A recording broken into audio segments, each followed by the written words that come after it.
Good morning, ninth class. How are you, beta? I hope you will be quite fit and fine at your home. Students, today we are going to discuss some important questions from third chapter of your civics book, and the title of the chapter is Electoral Politics.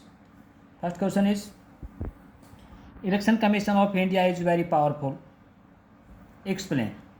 कि भारतीय जो निर्वाचन आयोग है वो बहुत powerful है, बहुत शक्तिशाली है।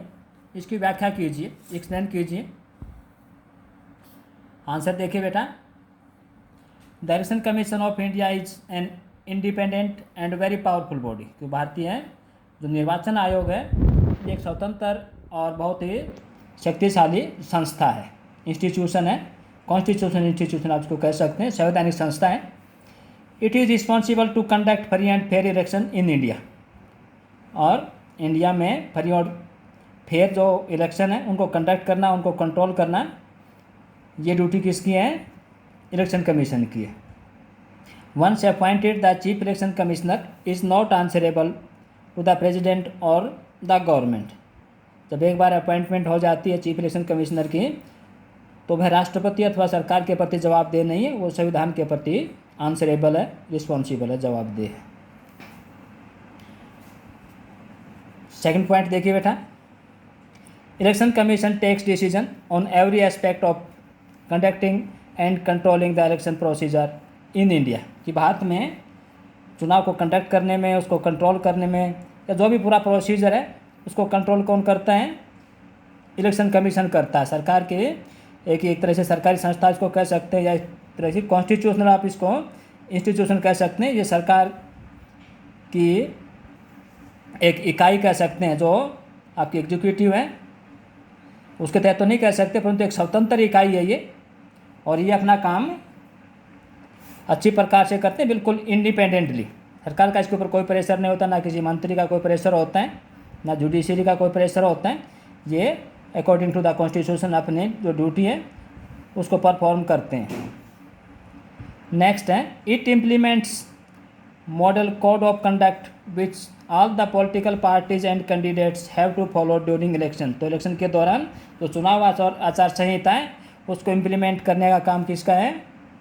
भारतीय चुनाव आयोग का है, इलेक्शन कमीशन का है। और सभी जो पॉलिटिकल पार्टीज हैं अथवा जो इंडिपेंडेंट कैंडिडेट्स हैं उसको फॉलो करते हैं, उसका अनुकरण करते हैं, उसको स्वीकार करते हैं।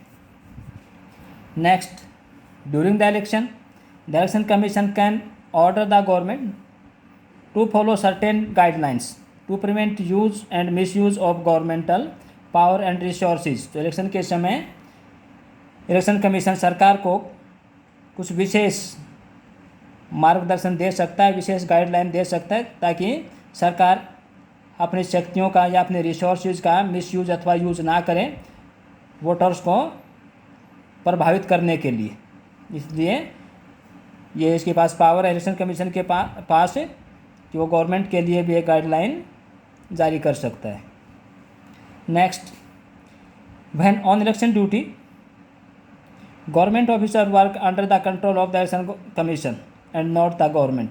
और जब इलेक्शन ड्यूटी के ऊपर कोई सरकारी अधिकारी काम कर रहा होता है तो उस समय इलेक्शन कमीशन के नियंत्रण में काम करता है, ना कि भारत सरकार के नियंत्रण में।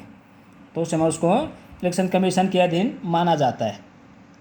नेक्स्ट क्वेश्चन है बेटा, what is the outcome of free and fair election held in India. कि भारत में जो निष्पक्ष चुनाव होते हैं, स्वतंत्र और निष्पक्ष चुनाव होते हैं, उसका आउटकम क्या है, उसकी आउटपुट क्या है, क्या उसके रिजल्ट रहे हैं? Let's find out. The ruling parties routinely lose elections in India both at the national and state levels. कि क्या होता है बेटा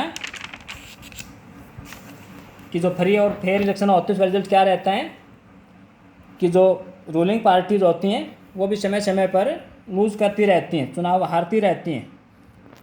बड़े बड़े लीडर्स हैं, पार्टियों के जो हेड हैं वो कई बार चुनाव हार जाते हैं। तो ऐसा नहीं है कि एक बार जो चुनाव जीत जाता है लगातार जीतता रहेगा। तो फ्री और फेयर इलेक्शन का यही होता है कि बिल्कुल फेयर काम होता है और वोटर्स जिसको वोट कास्ट करते हैं वही जीतता है।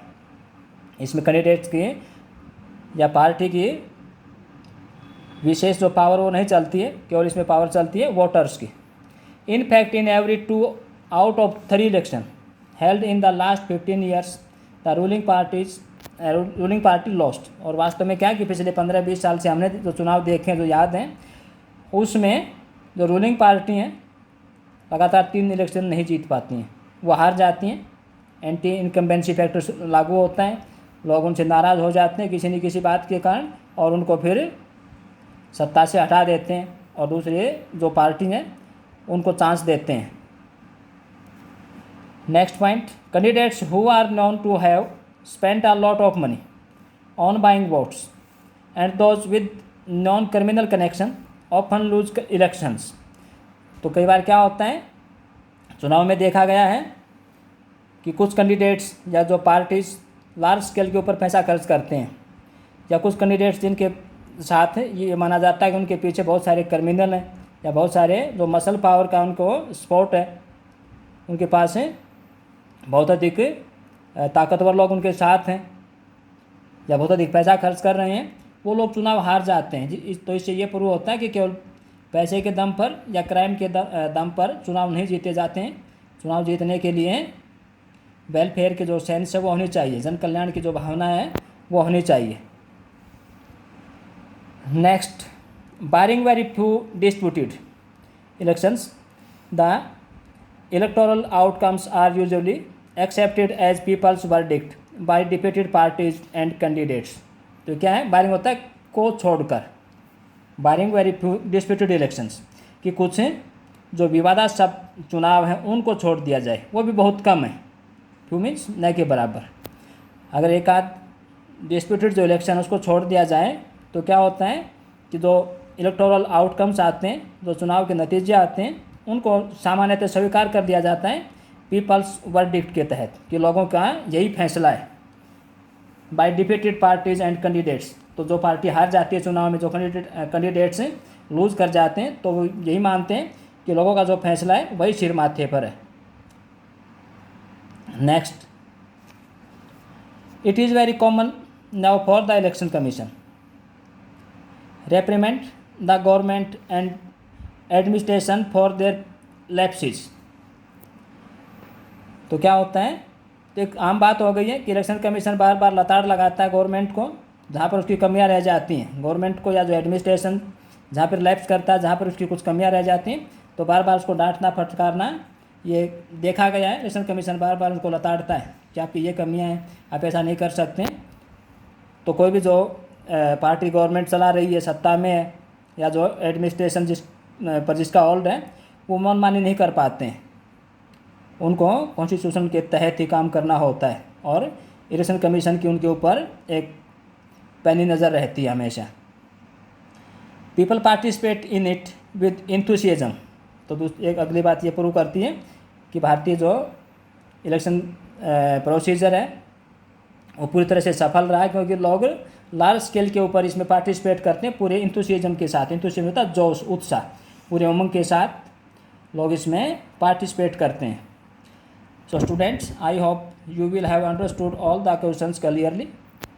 You should have to write these questions in your fair notebook and learn them properly. Respected parents are also requested to help their wards in their study and homework. Thank you beta. Have a nice day.